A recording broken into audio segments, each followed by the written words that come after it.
Adam Peters was on our show yesterday. If you missed that interview, you got to find a way when we're done tonight to podcast the whole thing because he was both courteous with his time, but also kind of fun.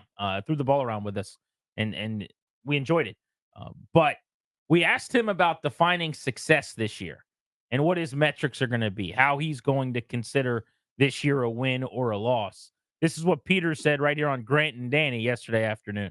Yeah, I think you do get into trouble looking too far down the road. And so, again, you're probably going to get a radio show full of cliches here, but we're really, every single day we're trying to get better. And I think that's how we look at it. And if we got better today, we had a really good day of practice today. Guys looked really good. The guys were into it before we have a 3-day break before we get back and start working for Tampa. So we went out and got a lot better today, I thought. And that's the outlook you have each day, each week. You're getting better and you're stacking up days. And then if you do that and you get better each day, you're going to like what it looks like at the end of the year.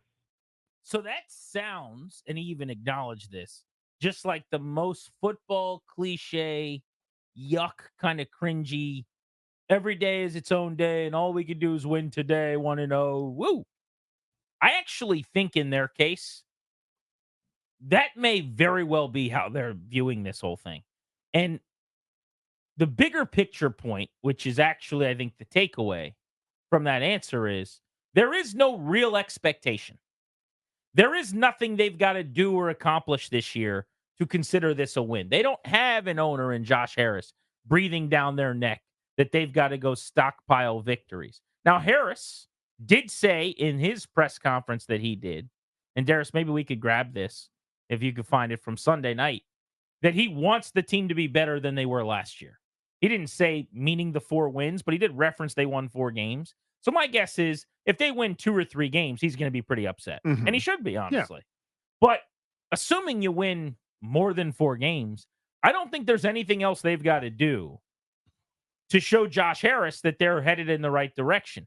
And if that's really the case, if this is about development, if this, like it is for me, is solely really about Jaden Daniels and making sure you found the guy, or did your draft class excel? Is Brandon Coleman a left tackle? By the end of the year, is Luke McCaffrey look like a weapon at wide receiver? Did you find a solution for life after John Allen, who doesn't have any guaranteed money beyond this season, with Johnny Newton? Like, if those things are yeses and you went 5-12, so what? Mm-hmm. Who cares? There is no pressure, which is a really nice thing when you're a GM and a head coach. But the way that materializes, in my opinion, Danny, is that each day you can kind of live the way he's talking about. That cliche that most teams actually don't get. The Packers can't view it that way. The Steelers can't view it that way. But here, where you picked second last year and you've been bad for 30 years and you got a new owner and a baby quarterback who just came out of the womb ready to play some football here in his first days on the job in the NFL, yeah, you can kind of say, was today a good practice? All right, then we're doing fine. Because there's really not that expectation. Yeah, if you want to eventually win the 100-meter dash, we're in the crawling phase. So, yeah, if today we took our first steps, that's totally fine. I think that's a good way to do it. You can look up at the end of a certain amount of time. How long is that honeymoon? We don't know. We talked about this all the time as the end of the Snyder era happened in the beginning of the Hog ownership group. We're going, at some point, the honeymoon's going to end. It hadn't yet for me. I pinch myself. We have audio from Josh Harris, not on some phone call with a gaming commission bragging about Carson Wentz, but just addressing the media like a human being. I'm not taking it for granted yet. Adam Peters called our show, called us each by our names. Not that I matter at all, but just like the wherewithal and the emotional intelligence just to be a good human being, right? And speak to people on a human level. Didn't call you Dave. Again, you want to draw a contrast? There it is for me. One person called me Dave, pretended we're buddies. You are Dave, though. I mean, I am to a degree. The other person told me I was a first-round pick in his book. No, but I mean, come on, dude. Like, I'm not taking it for granted yet. Eventually, we're going to say, okay, I'm looking at my watch now. When are we doing it? I'm not there yet. To me, it's very simple. It's a pass-fail. Do we believe Jaden Daniels? Do we think we have it? Is he good? Even if he's not good yet, is he about to be good? It's not super clear, though.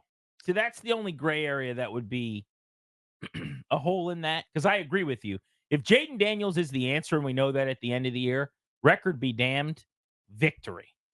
Now let's go get what we need around him. and let's win some football games, and I'll see you at the NFC Championship. Yeah, so my game. cop-out is incomplete. Where if we need more time, we'll do it again. But to me, incomplete feels like an L too, in a sense. Could be. Like, for example, if, let's say, God forbid, he sprains his ankle. It's a high ankle sprain in week 2. I don't mean injuries. And I mean, that's obvious. Well, but you know what I mean? But if he plays football Right. all season long, and we're not sure he's the guy, that's going to be disappointing. Fair, but I guess what I'm saying is I'm not even talking about one where he's got to miss a season or he misses 2 months. Let's say he's hampered at a certain point. Or Terry McLaurin has turf toe that keeps him from being effective, like happened in the beginning of last year, whatever that was with his foot. A couple different things happen. You go, well, it's really hard to evaluate Jayden Daniels. Turns out that Brandon Coleman ain't the dude, and they got a journeyman left tackle, and their receiving core isn't any good. Most of the time, though, there are very, very rare cases when you hear fan bases doing that kind of explaining away their quarterback when the quarterback ultimately becomes good. That's what you heard from Justin Fields backers. That's what we heard with Haskins here. You know, guys that didn't end up amounting. Really, frankly, you overcome more often than not when you're good. Like even Josh Allen is a good example. Josh Allen's first year was not great. Statistically, it was bad. No, it wasn't. But if you go back to the end of his first year, there were a lot of people like me who were going, did you see that throws this guy made? Do you see some of the rushing attempts that this guy had breaking? Like, it was pretty obvious he could play. I didn't think he'd be a top 3 quarterback in the NFL necessarily. But after one season, he had done enough. And that's my point with Jayden Daniels is I think if you're on the field for the whole year, you're going to show the thing. You're going to show that you've got the breakaway ability, the propensity to run for 800, 1,000 yards, whatever it is. You're going to have touch and accuracy and make good decisions, or you're not as a passer. Could there be an incomplete? Yes, absolutely. There often is. My point is just, to me, it's not like 3 categories where it's like, he's the guy I feel great, or he's not the guy I feel bad. To me, incomplete gets filed into that one. Now, you could still pull him into the other bucket next year, but for the meantime, it's almost like a binary. You proved it or you didn't. Interesting. Yeah, I mean, for me, I'm willing to offer more patience. Maybe I don't know what the right word is to be different. I don't know, because I mean, I look at just you referenced Josh Allen. You like Josh Allen coming out. I didn't, right? I was wrong about that. You were right. So you deserve credit for it. But at the end of his first year, he had 10 touchdowns, 12 picks. And you're going, when is this going to happen? And then in the middle of the second year, the conversion happened. And so I guess my point is, if Jayden Daniels turns in 10 touchdowns, 12 picks, 52% completion percentage, that's not what people would be excited about here. That looks awful on the back of a football card. But watch the games. Sure, of Josh course. Allen, it's so funny to say it was an impressive 10 touchdowns. No, but I'm with you. But like, he did things that most guys can't do, and you thought, all right, we got work to do with this guy. Right. But this is an NFL pro you can build things around. And I guess that's my point. So I would still offer that as an incomplete. But if you're going, I saw the thing that's good enough, I get that approach too. And that goes back to like how you evaluate or view it. And I talk about this all the time. I just need to see the thing. The rest of it doesn't matter to me. I overuse my analogy of the scout watching a baseball pitcher. That is how I view quarterbacks, pretty much. Story being, a scout told me that he went to a game one time. He watched the first inning of this like high school pitcher. He touched 97, threw a really good breaking ball. He packed up everything he had, and he just called his GM on the way out. Wrote a check mark. And he's like, I like the guy. We should take him. That's all he needed to see. He's got that. He's got the breaking ball. He's got feel for spin. Like, we can figure the rest out.